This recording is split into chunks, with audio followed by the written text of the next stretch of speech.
qu'elle sort un ouvrage, un travail déjà accompli est une grande fierté. Celle que nous célébrons cet après-midi, je parle de l'œuvre de Rahmatou, a une dimension extraordinaire. Et nous l'avons constaté tous durant ces petites années de passage de l'ouvrage, du travail de Rahmatou, combien extraordinaire et formidable. Moi, je n'ai messieurs les professeurs Falémé et Tchoun, quand nous avions reçu le manuscrit il y a quelque temps, et après lecture, je me disais personnellement que ça ne devait pas nous échapper. Et la suite nous a donné raison. La suite nous a donné raison aujourd'hui. Et pendant une semaine, et bien avant même que le travail de Rahmatou n'a pas de dimension. Son travail traverse les frontières, son travail s'ancre même pour la postérité. Je ne pourrais même pas, parce que les professeurs ici présents peut-être vont faire l'exploration de l'ouvrage mieux que moi. Mais ce que j'en sais, moi, je ne dis pas qu'une œuvre ne serait pas plus éloignée que celle de Rahmatou, mais je sais que c'est une œuvre déjà très loin dans la littérature sénégalaise. Et je sais aussi, au niveau de la maison d'édition, on en a, tel que je ne sais pas, un créateur de prix littéraire. Un éditeur, c'est comme quelqu'un qui parie, c'est un parieur sur quelque chose, sur un manuscrit, qui lit et qui sent que le chemin est ouvert pour ce texte. Et nous l'avons senti dès qu'on a eu le manuscrit de Rahmatou. Auparavant, je l'avais déjà lu. Et quand j'avais terminé ma première lecture avec le Négus rouge, si elle se rappelle bien, je lui avais dit que ce roman n'est pas fini. Parce que tellement que l'écriture de Rahmatou irradie, l'écriture de Rahmatou vous laisse dans un environnement inachevé. C'est quelque chose qui a une teneur extraordinaire. C'est pour cela, Fergo, tu traceras ta route, tracera toujours sa route, ça c'est clair. Ce qui est sûr, nous sommes très heureux au niveau de l'équipe de Abyss Édition, avec nos amis qui nous accompagnent, d'avoir publié Rahmatou Seksam. Pas ma jumelle. On n'aurait pas pu trouver un meilleur endroit pour accueillir la présentation de livre. C'est la résidence du président Senghor et donc c'est le lieu tout indiqué. Je vous remercie infiniment. Vraiment, je dis que cet adage qui dit que en fait la gloire des enfants vient du travail des parents. Je suis persuadée que ce qui m'arrive n'est pas le fruit de mon travail, mais sans doute de ce que mes ancêtres ont signé. Dans une concession familiale où à l'heure du repas, on sonnait la cloche. On sonnait la cloche pour que nul n'ignore que le repas était prêt et que tout le monde y était invité. Et lorsque je vois ce parterre de personnalités venues à mon appel, je me dis que c'est peut-être ça, le résultat de tout ce que mes parents ont fait et qui, comme les Anglais disent, bestow, tombe sur moi en quelque sorte. C'est un parterre de personnalités, bien sûr mon oncle, on l'a assez présenté, bon, l'ambassadeur Cheikh Tidiane Ndoye qui est mon cousin, son aïeul Diaraf Matar Ndoye avait comme neveu mon arrière-grand-père Gana Ndaw Seck. Et lorsqu'il rendait la justice, il appelait Gana Ndaw Seck, qui était de Barnigué, c'est des bagarreurs, qui venaient en fait avec son coupe-coupe pour en fait intimider tout le monde et que tout le monde accepte, comme tu disais ce matin, le verdict. Donc je salue tout le monde, je salue Mahada Dossar, avait conçu donc, une voie pour le développement de l'Afrique. Le docteur Fatso. J'ai toujours beaucoup d'admiration pour les femmes brillantes et superbes, élégantes.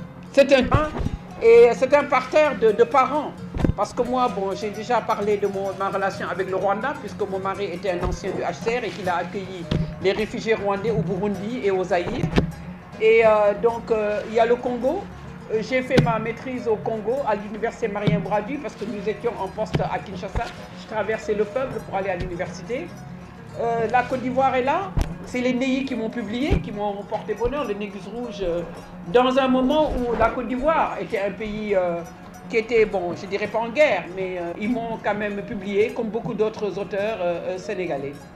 Alors donc je salue mon beau-frère, c'est le petit frère de mon mari, administrateur civil de classe exceptionnelle, qui a été d'âge de la primature. Ils sont en retraite, ils devraient juste être en retrait, comme les militaires, et qu'on puisse faire appel à eux, parce que c'est une manne insoupçonnée de savoir, d'expérience et de droiture. On en a bien besoin d'ailleurs.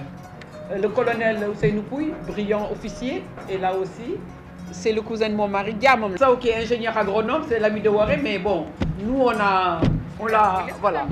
Je vois Khadige est là, c'est l'ami de Dias, en pharmacie, et il est devenu notre ami. Et c'est très très beau tout ça en fait.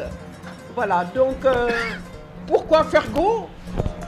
En fait, tous mes livres sont des témoignages par devoir de mémoire. Fergo est en fait une épopée poulard que j'ai voulu écrire depuis longtemps. Au départ, mon propos, c'était en fait de montrer la différence entre la femme du Sahel et la femme d'Afrique centrale.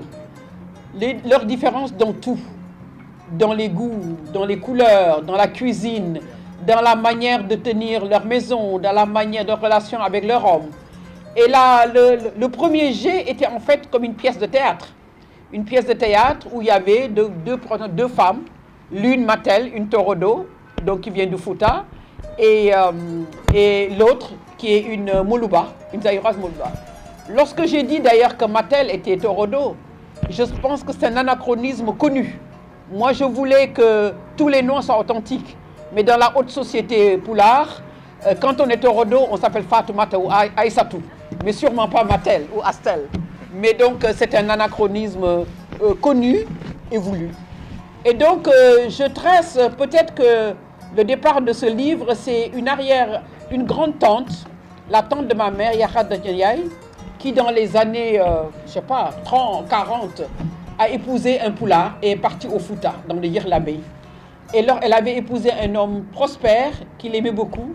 Et lorsque Yahat Danyay revenait du Fouta, chaque année, elle nous racontait ce pays d'abondance, ce pays d'amour, et nous racontait que lorsqu'elle avait une petite faim de cœur d'agneau, son époux égorgeait pour elle un agneau, rien que pour lui offrir son cœur ou bien son foie. Et donc, elle m'a parlé à l'époque d'un rapt qu'il y a eu, parce qu'au Fouta, il y a cette tradition de ce qu'on appelle le Tchaïnougal, c'est-à-dire une jeune fille qui va se marier, mais que vous vouliez épouser, vous l'enlevez. Et elle avait été enlevée, et c'est une femme connue ici. Et celui qui l'a enlevée était un administrateur connu. Et donc tout ça, ça a peut-être donc exacerbé mon imagination et m'a poussé à écrire. Mais il faut dire aussi que j'ai voulu montrer aussi cette immigration dont on ne parle pas.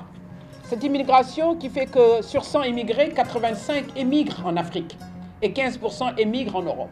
Évidemment, les zooms sur les charters bondés et sur les pirogues sont là, mais on ne fait pas de zoom sur les charters qui partent d'Europe plein et qui repartent à vide. Et ils sont là, ce sont les nouveaux experts, les expatriés on les appelle. Nous, on est des immigrés, eux, ils sont des expatriés. Et donc, j'ai voulu montrer cette immigration, surtout celle qui a commencé après les années de sécheresse, lorsque du Fouta, les gens sont partis vers l'Afrique centrale pour chercher du diamant. Et à l'époque, lorsqu'elle partait, en fait, c'est une véritable épopée, ils partaient par la route, par le train jusqu'à Bamako, par la route. Et de Bamako, ils allaient au Mali, ils restaient 2-3 mois, ils travaillaient, constituaient un pécule. Et après Bamako, ils continuaient vers le Burkina, ensuite vers le Bénin, ils traversent le Nigeria. Après, c'était le Cameroun, le Gabon, le Congo. Et bien sûr, et au Congo, ils attendaient l'occasion de traverser pour aller à Kinshasa. Et à l'époque, les Ouest africains n'étaient pas en odeur de sainteté. Ils étaient tous dans le trafic de diamants qui n'était pas libéralisé. Et donc, j'ai connu des diamantaires, j'ai connu Abou Timbo et Souley Guissé. Et Abou Timbo est un vrai chevalier. Ce sont des chevaliers en fait, parce qu'ils ont bravé beaucoup de difficultés pour arriver là où ils sont arrivés. Et donc, ça m'a un peu inspiré. Mais le fond, c'était faire cette comparaison entre ces deux femmes. Par exemple, la femme d'Afrique centrale, les couleurs. Je dis que Baïdi, mon héros, lorsqu'il va acheter, par exemple, faire des emplettes pour ses épouses, pour la femme bantoue, il va acheter des parfums fleuris. Pour la femme sénégalaise, qui est une orientale, elle est noire, mais c'est une orientale, ce sera des parfums beaucoup plus forts, comme le Touraï. Les vêtements aussi, la sénégalaise sera des vêtements chatoyants. La Zayora, c'est plutôt des cotons fleuris. Et je répète toujours ça, et les hommes aiment bien entendre ça. Les femmes d'Afrique centrale ne laissent jamais une autre femme cuisiner pour leur mari. Elles se réveillent à 4 h du matin, elles font toute leur cuisine, même si elles sont docteurs en biologie à l'université, et elles partent. Et les bonnes, c'est pour nettoyer. Est-ce que tu vois? Alors donc, c'était important pour moi de faire ce travail, un travail de mémoire. Et ce qui était formidable, c'est que lorsque je fais traverser mon héros, j'aime parler des traditions du pays traversé. Et ce qui m'a le plus charmé, peut-être parce que mon beau-frère est camerounais, c'est la cérémonie de l'Akam. Lorsque le roi Bamileke meurt et qu'il faut donc le remplacer, il y a le collège des sages qui se réunit et qui connaissent déjà l'héritier. Et l'héritier n'est pas nécessairement le plus âgé. C'est un qui a été choisi par le père, mais ça reste secret. Alors donc il y a une danse, une très belle danse, donc, qui est organisée dans la cour du roi, avec des tambours royaux et des danses. Les princes dansent, ils dansent, ils dansent, ils dansent. Et les reines-mères sont là, à regarder en se demandant, est-ce que c'est mon fils qui va être choisi? Et subitement, le collège des sages court. Et comme on dit ça, et ils enlèvent un des princes, et c'est le prince qui avait été choisi, et on le met dans la case sacrée pour 6 semaines. D'un coup, il bouffe en Wolof. C'est-à-dire, on l'adoue. Ça veut dire on le renforce, on le gagne mystiquement, physiquement. Et quand il en ressort, c'est un géant. C'est les mystères de l'Afrique. Et lorsque celui-là partira, donc les femmes, on espère qu'il y a des femmes qui vont sortir pleines. Donc il hérite des femmes de son père, sauf sa mère, avec des nouvelles femmes. Et donc j'ai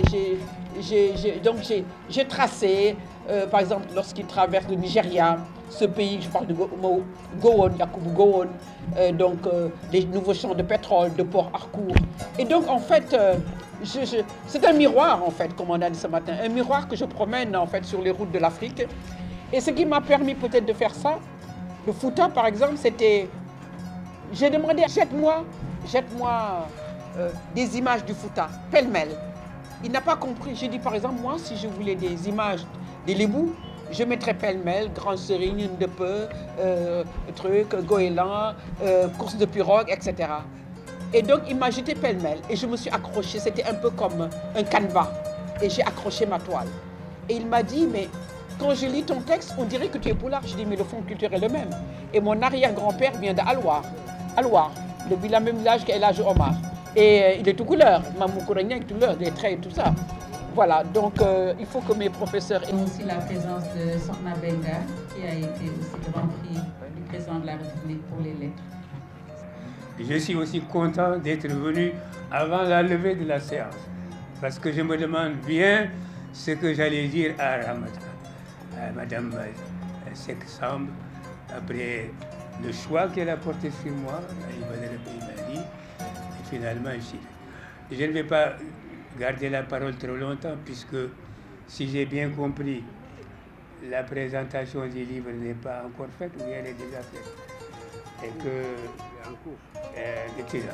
dire simplement que je me réjouis de la régularité de l'organisation de cette journée internationale de l'écrivain africain, et le mérite en revient au président Alioune Badara Bèye et à tout le comité d'organisation, tous les écrivains et les écrivaines autour de lui qui ont toujours pris à bras le corps cette question et qui ont réussi avec l'énergie nécessaire à respecter ce rendez-vous. Je me féliciter aussi de la désignation de Rahmatou Seck Samb comme marraine de l'édition.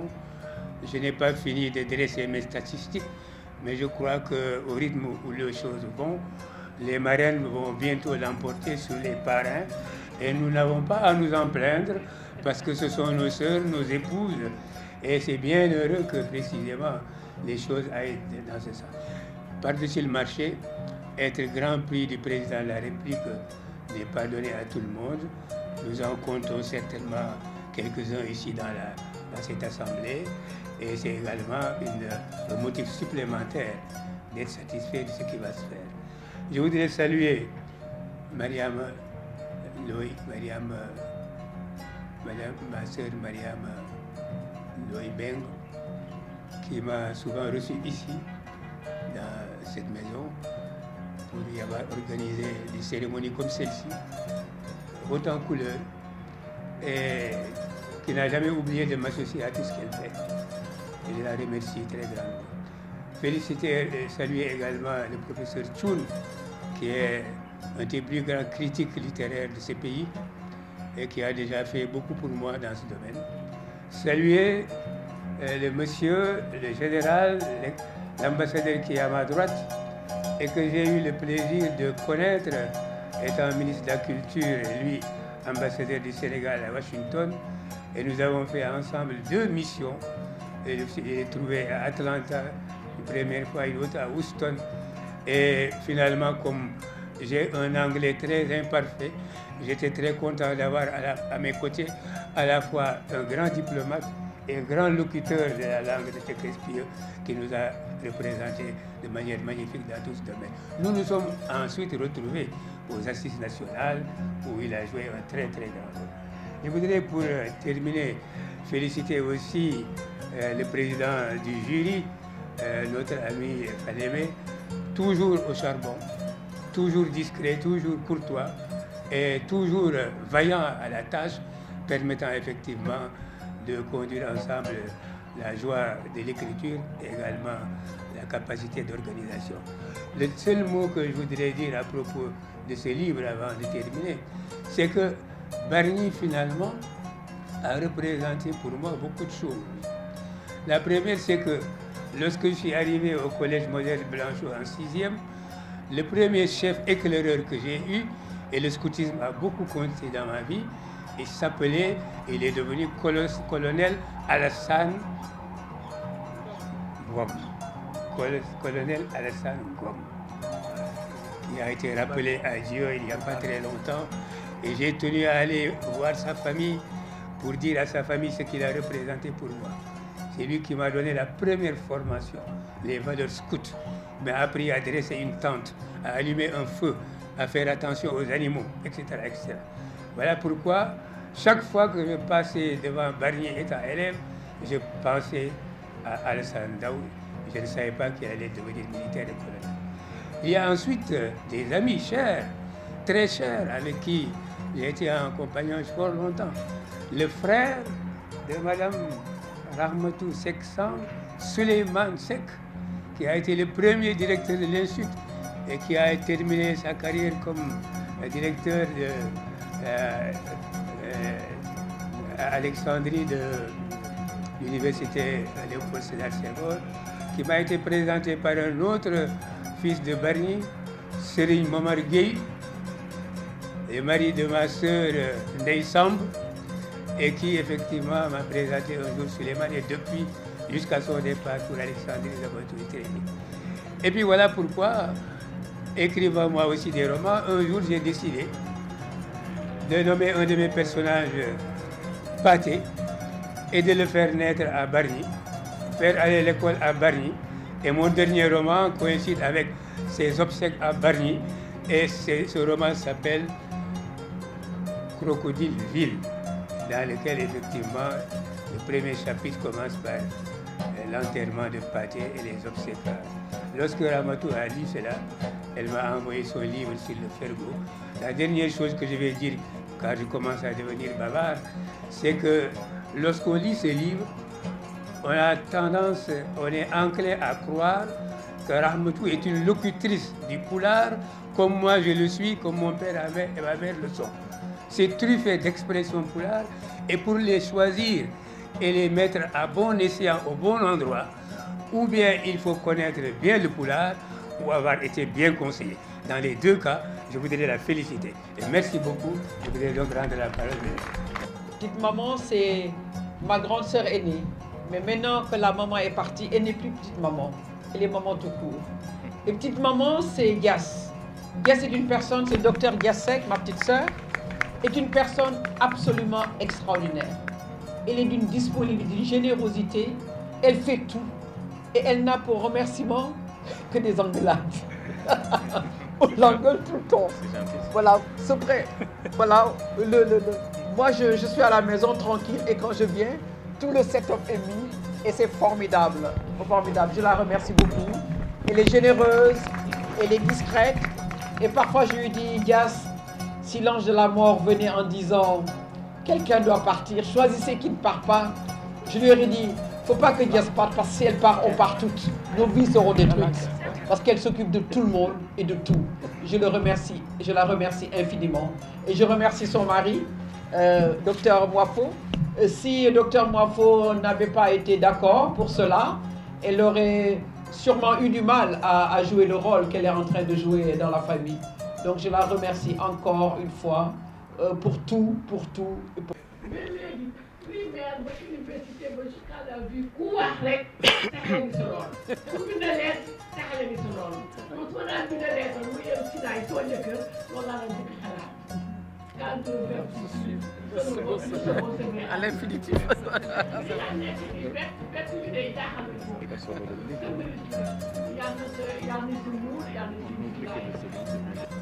on a beaucoup parlé de Rahmatou sous des angles que nous n'avons pas toujours abordés. Je pense qu'il faudrait peut-être prolonger la réflexion dans cette direction. Par exemple, en ce qui concerne l'humour, c'est Mariama qui le disait ce matin. Alors, j'aimerais bien voir votre cousin qui est venu assister à votre présentation de livre et qui, voyant quelqu'un encaisser l'argent, croyait que c'était un baptême. Il se trouvait que cette personne était un Libano-Syrien et un Libanais. Il s'est effarouché, il a dit, mais Samadjam, je n'ai jamais vu ça. C'est un Libanais qui prend les Ndautal, etc. Vous voyez. Alors donc, je pense qu'il y a quand même dans ces livres, dans les livres de Rahmatou, un certain nombre d'éléments qui permettent de pencher vers cette option-là, de lire en fonction de cette donnée essentielle chez nous, l'humour. Alors, il y a un autre aspect qui m'intéresse dans les romans de Rahmatou, en particulier dans Fergo. Alors, elle établit un parallèle, peut-être même elle annonce une certaine complémentarité entre les peuples de l'eau, les peuples du Nord et les peuples lébou. Les tantes lébou, ça c'est un épisode également intéressant. Ces tantes lébou qui se rendent au Fouta pour assister à un mariage et qui sont à un moment donné pris par les esprits des lieux. Ils se rendent compte qu'il y a une certaine parenté entre les lébou de Dakar et les Tchoubalo. Je pense que ça aussi c'est magnifiquement dit dans le roman. Et ce qu'on n'a pas encore dit aussi, c'est que Mariama, disons, Rahmatou, est une panafricaine. Alors, on quitte Dakar, on va à Bamako, on va au Bénin, etc. Et même des noms, moi qui me laissent une impression d'exotisme. Et même si nous sommes en Afrique, comme Samba par exemple, Lumumbashi, ce sont des noms de villes ou de capitales africaines qui nous montrent que nous sommes justement un. Il y a cette unité, bien sûr, il y a cette diversité, mais nous constituons également une unité culturelle. Alors je passe sur la complexité du dispositif. On voit tout de suite qu'il y a deux parties, hein. La partie qui concerne le nord du Sénégal et la deuxième partie qui concerne maintenant le voyage, le fergo, le vrai voyage. Le voyage pour réussir. Et c'est à cette occasion-là que l'écrivaine s'intéresse à la femme. Et la femme n'est pas seulement celle qui sait tenir son mari. C'est aussi une travailleuse, vous avez cité comment on les appelle encore, les mamans bêtes, les nanas bêtes. Alors donc c'est ça aussi la femme africaine, et vous avez essayé de montrer cela, je pense que c'est important. Donc les femmes ne sont pas que des êtres humains que l'on garde à la maison et que l'on soumet à toutes sortes de tâches. Ce sont des femmes qui travaillent aussi et qui gagnent honorablement leur vie. Alors, la technique du roman, vous êtes revenu, ça éclaire aussi la critique. Hein. La manière dont vous concevez votre texte, c'est une idée magnifique, hein, de faire réagir les gens en leur disant « apportez-moi, envoyez-moi n'importe quel épisode, n'importe quel mot, etc. » Parce que ça permet justement de faire travailler l'intelligence et la réflexion. Alors, mais le problème central, c'est le problème de l'émigration. L'émigration utile, vous l'avez dit, et vous prenez comme exemple des gens, des personnalités de chez nous qui sont connues. Timbo, Guissé, je l'ai dit ce matin, quelqu'un que j'ai connu personnellement, comme Diamantaire. Donc, ça nous rapproche aussi de la réalité de notre vécu. Il y a donc une certaine actualité des thèmes que vous abordez. Voilà ce que je voulais dire, cher ami. Je pense que tout a été dit. Merci.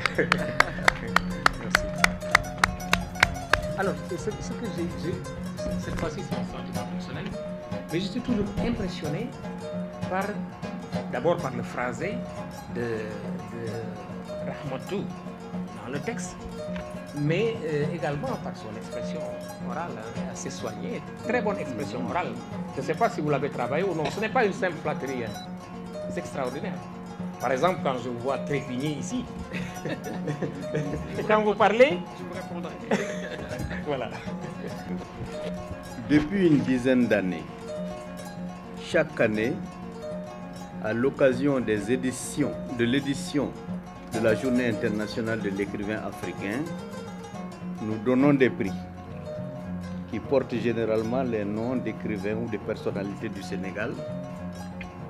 Et en 2016, nous avions donné le prix Semben Ousmane du roman à Rama. Un an plus tard, Rama obtient le grand prix du chef de l'État. Ça signifie qu'à l'association, on ne s'était pas trompé. On avait vu le talent et le talent a été confirmé par un autre jury. J'espère que d'autres prix viendront, Rama, pour Inch'Allah, ce travail. Grand prix du chef de l'État en 2017. Fergo, tu traceras ta route est pour moi un roman d'initiation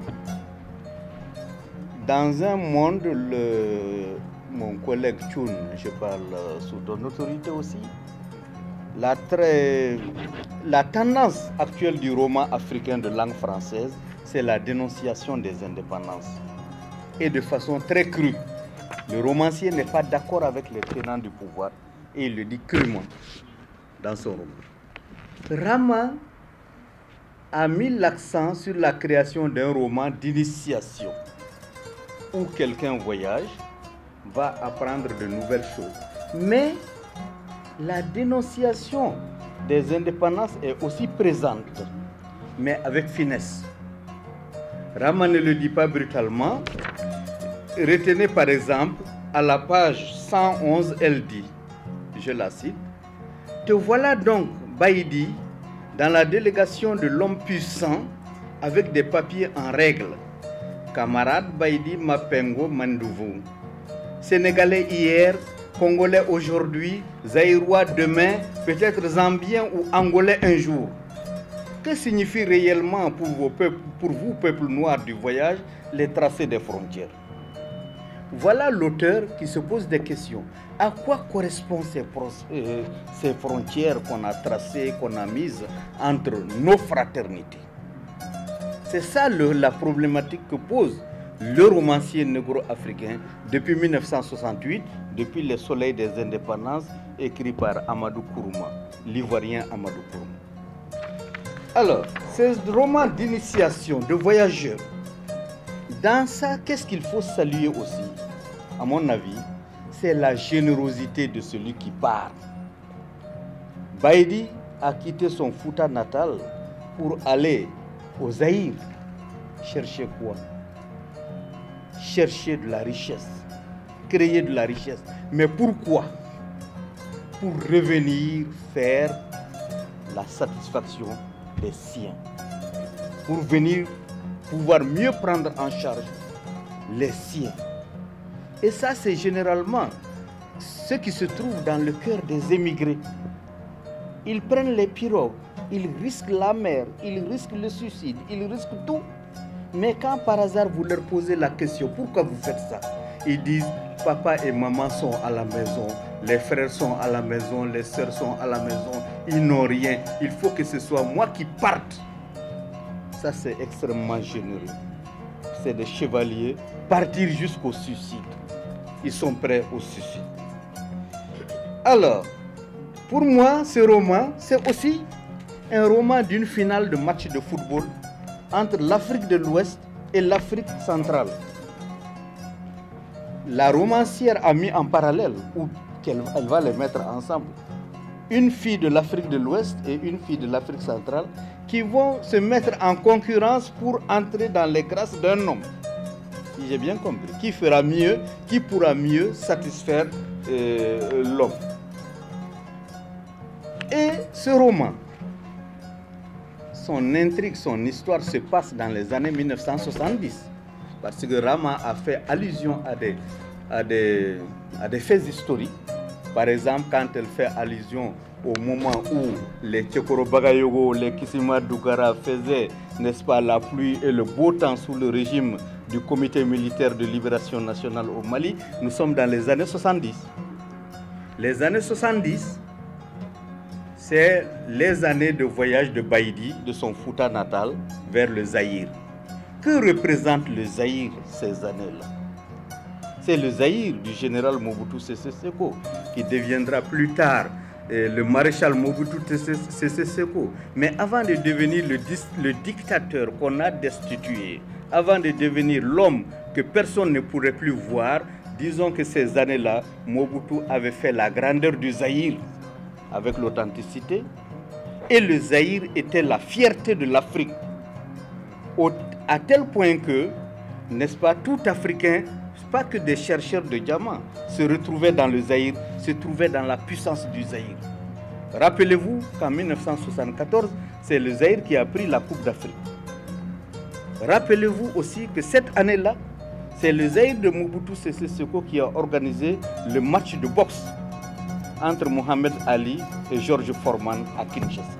Donc le Zaïre était une référence vers laquelle référence toute l'Afrique se ruait ces années-là. La Coupe d'Afrique, le match Mohamed Ali, etc. Rama connaît ce Zaïre-là. Et mieux, Rama connaît l'Afrique. Parce que quand son héros quitte le Fouta pour aller au Zaïre, il ne le fait pas par avion. Il le fait par la route, comme l'a dit mon collègue tout de suite, Bamako, Ouagadougou, le Bénin, le Nigeria, n'est-ce pas? Après le Nigeria, le Cameroun, après le Cameroun, le Gabon, après le Gabon, le Congo-Brazzaville, où il séjourne un peu, et la traversée du grand fleuve qui sépare l'Afrique en deux. Baïdi passe de l'autre côté, parce que Baïdi était venu chercher de la richesse, et pas n'importe quelle richesse. Il ne se contente pas d'être vendeur de pagne à Brazzaville. Il veut être détecteur d'autre chose, détecteur de diamants, pour revenir en Afrique de l'Ouest faire le bonheur des siens. C'est encore le patriotisme dans le cœur de l'émigré. Et là, nous avons là une Rama qui connaît le pays, le Zaïre, qui connaît les hommes, le Zaïre, et qui a cultivé la connaissance du pays le Zaïre au point de connaître ses musiciens, les Franco, les Rochero Taboulé, les orchestres qui ont fait les bonnes années les bons moments des années 75, l'orchestre Kavacha, l'orchestre Kiam, danse bien tout cela.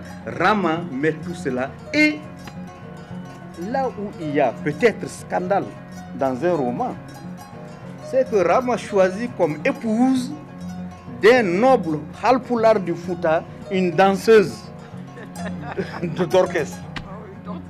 Hein? Qui est aussi, mais oui, elle trouvera une explication. À ce prince du Fouta, Rama fait correspondre une danseuse de l'orchestre de Franco, mais elle nous le dit très gentiment dans son roman, qui est princesse en son pays. Ça va? Donc c'est la rencontre de princes là, donc ce couple ne peut être qu'un couple de princes. Rama, de plein pied, entre dans le métissage. Avec ce roman, métissage Peul-Lebou. Mon collègue a parlé tout de suite du voyage des mères de Ngor qui sont allées assister au mariage de Baïdi dans le Fouta, mais aussi le métissage, n'est-ce pas, qui prend une allure Peul du Fouta, fille Malouba du Zaïre. Donc Rama se met là du métissage local, national au Sénégal, elle passe à un métissage sur le plan international, comme pour être en accord avec Léopold Sédar Senghor, n'est-ce pas, la civilisation de l'universel, le brassage des cultures, le métissage des hommes. Il se fait tard, je voudrais m'arrêter là.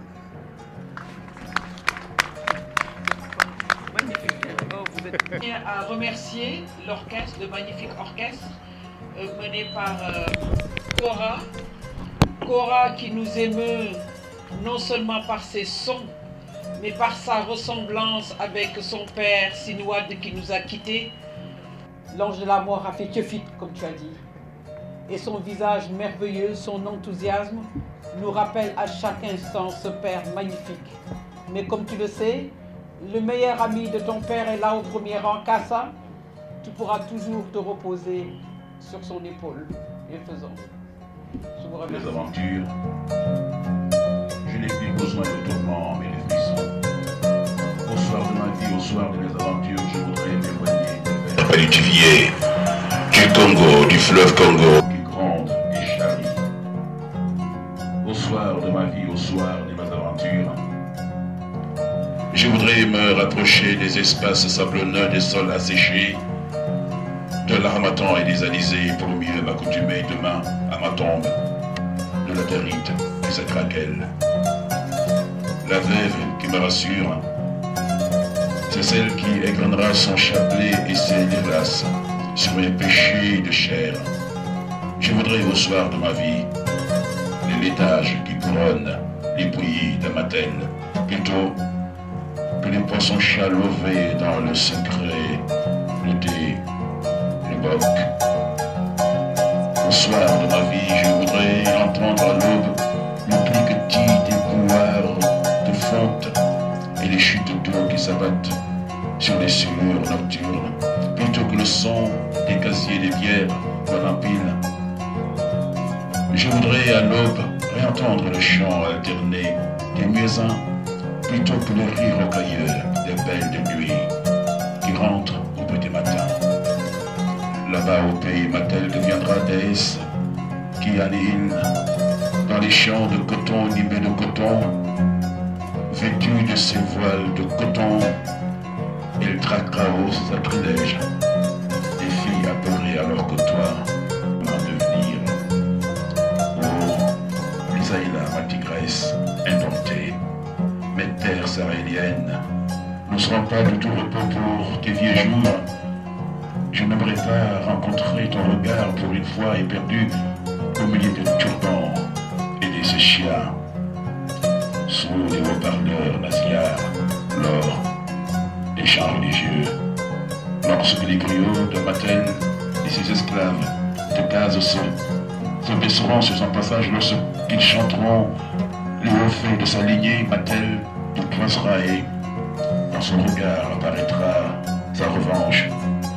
toi de naître, pas des nôtres.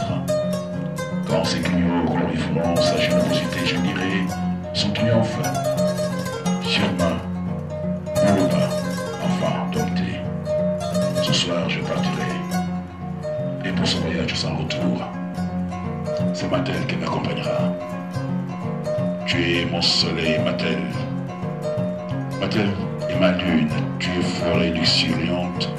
Matel est ma savane arborée. Ce soir, je partirai pour ce voyage sans retour. C'est le crépuscule de Matel qui m'enveloppera. La vue m'a quitté. C'est Matel seul qui subira mon handicap. Aider mon sang et la vie en si long chemin.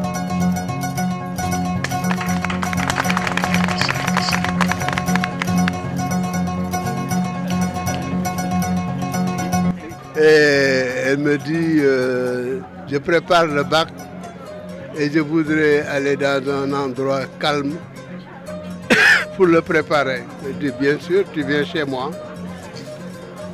Alors, donc, elle a préparé le bac chez moi, elle a réussi brillamment. Et c'est là d'ailleurs qu'elle a connu son mari, chez Hassan Samb, qui était un cadre du HCR. Ils ne se sont pas quittés depuis, mais elle a toujours été une fille brillante, artiste sur les bords, et j'aime bien la charité en disant qu'on a une famille qui est d'abord très militaire, puisqu'il y a au moins 4 officiers supérieurs, colonels, généraux.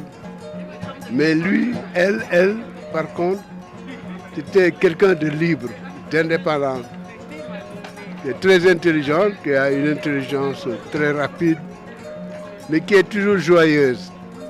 Et ça ne m'étonne pas qu'elle soit toujours inspirée pour écrire. Et elle a tellement de choses à dire que quelquefois, quand on est ensemble dans la famille, il lui dit, mais Ramatou, est-ce que tu peux me laisser? Est-ce que tu peux me laisser parler? Alors, nous avons eu beaucoup de rapprochement parce qu'à cause de son intelligence, mais aussi le fait que son mari a eu une carrière diplomatique. Moi, d'abord, en tant que pilote, je connais bien le monde, mais j'ai aussi été ambassadeur pendant 10 ans, en ayant 5 pays sous ma juridiction. Évidemment, les États-Unis où j'avais ma résidence, mais aussi le Mexique, la Jamaïque, Trinidad et Tobago et Haïti. Donc j'ai fait le monde, mais aussi en tant que pilote, nous sommes rencontrés dans beaucoup de pays comme le Zaïre, par exemple. Et pour la petite histoire, son mari, qu'elle aime beaucoup, à chaque fois qu'on se rencontre, on joue au tennis, mais elle était toujours du côté de son mari. Alors je lui rappelais quand même qu'attention, c'est quand même moi, ton oncle, pour toute la vie. Alors on rigolait. Évidemment, nous sommes très très fiers qu'elle ait eu le Grand Prix du président de la République, parce que quand même, comme l'a dit quelqu'un, ça n'arrive pas à tout le monde. Nous sommes très fiers d'elle. Bon, elle a été quand même bien formée avec DEA, mais comme elle a dit qu'elle le reconnaît aussi, c'était une famille. C'est des gens quand même qui l'entourent, n'est-ce pas, pour lui donner des principes qu'elle a toujours respectés. Par exemple, cette fidélité qu'elle a vis-à-vis de son mari, ça ne se voit plus beaucoup, et surtout la durée de pratiquement toute la vie de son mari, et que jusqu'à maintenant, même malgré son décès, elle l'évoque tout le temps, elle fait ses éloges. Ce sont des choses qui se perdent malheureusement. Mais j'ai une bonne appréciation vraiment d'elle, même si souvent la famille est ainsi faite, qui aime bien, châtie bien, qu'on me trouvait souvent dans la famille un peu trop rigoureux. On me trouvait un peu trop rigoureux dans la famille. Mais on voit quand même le résultat, comme je dis, qui aime bien, châtie bien. Et je pense que je n'oublie pas, par exemple, le mot yar, qui veut dire deux choses. Qui veut dire d'une part la cravache, mais en même temps l'éducation dans le sens général. Alors ce sont des choses qui se perdent parce qu'on a l'impression que les parents actuels, il y en a de plus en plus qui démissionnent, qui considèrent que l'enfant, il faut le laisser faire. Et moi, en tant que militaire, qui suis très intéressé par les problèmes de terrorisme, on a l'impression que beaucoup de parents ont démissionné et ont laissé les enfants être victimes, par exemple, des réseaux sociaux, et que le père, dans la conception qu'il a, par exemple, de l'islam modéré, ce n'est plus le cas de l'enfant qui est victime, n'est-ce pas, justement du lavage de cerveau des réseaux sociaux. Je pense qu'à travers ces romans, Rama quand même décrit la vie telle que devrait être, le rapport également, l'amour, mais aussi une comparaison de culture pratiquement dans la façon de s'habiller, etc., entre les femmes de l'Afrique centrale et de l'Afrique de l'Ouest. Des romans, mais c'est en même temps de l'histoire. Voilà ce que je voulais dire. Merci.